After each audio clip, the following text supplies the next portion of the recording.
তিন নম্বর বিভাগের আজকে অষ্টম দিনের কর্মসূচি।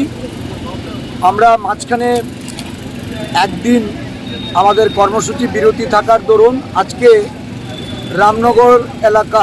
রামনগর বিধানসভা এলাকার কিছু অঞ্চলে এই ভারত জোড়ো ত্রিপুরা বাঁচাও পদযাত্রা আজকে সংগঠিত করা হবে। এই পদযাত্রার মাধ্যমে রাহুল গান্ধী যে দেশবাসীর জন্য ডাক দিয়েছেন, যে বেকারত্ব ঘুচানো,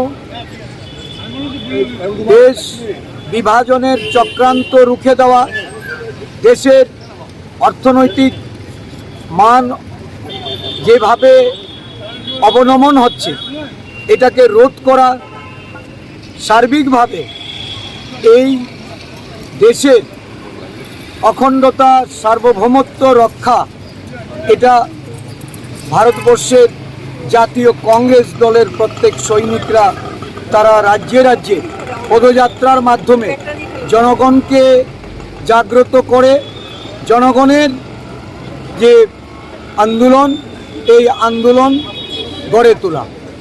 সারা দেশব্যাপী যে কর্মসূচি, ত্রিপুরা রাজ্যেও ত্রিপুরা বাঁচাও, এখানে ভারতবর্ষের নয়, এই রাজ্যেও বিজেপি সরকারের নেতৃত্বাধীন আজকে বেকারত্ব বলুন, এই রাজ্যের সরকারি কর্মচারীদের ন্যায্য পাওনা বলুন, এই রাজ্যের সার্বিক উন্নয়নের কথাই বলুন, একটা অরাজক পরিস্থিতি মাৎসনায় তৈরি হয়েছে প্রশাসনে।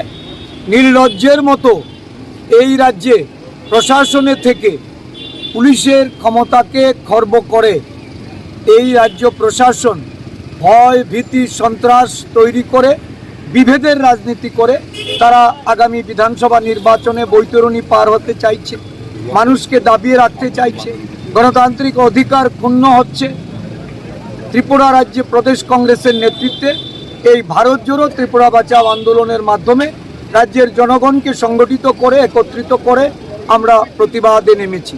এই প্রতিবাদ আন্দোলন আগামী দিনে আরও বেগবান হচ্ছে। আজকে রামনগর দিয়ে আমাদের এটা আমরা সম্পন্ন করব। আজকে আমাদের কুমারঘাটে কর্মসূচি হচ্ছে, বামুটিয়াতে কর্মসূচি হচ্ছে, বিভিন্ন বিভাগে কর্মসূচিতে রাজ্য নেতৃবৃন্দ অংশগ্রহণ করছেন।